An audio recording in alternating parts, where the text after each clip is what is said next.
Museums are repositories of these great collections. They're also houses.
Egypt has uncovered 2,500-year-old wooden coffins and bronze statues.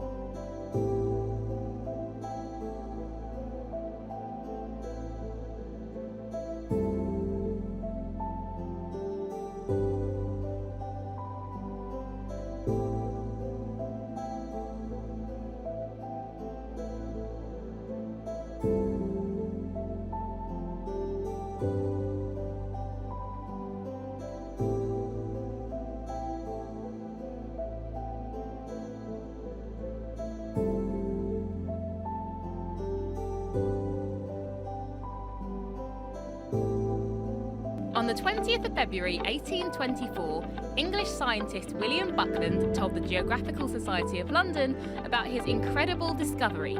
A collection of enormous bones had been found in a quarry in Oxfordshire. From his research, William knew that these bones belonged to a very large and very old reptile. When Buckland announced Megalosaurus, he envisioned these animals as giant, overgrown.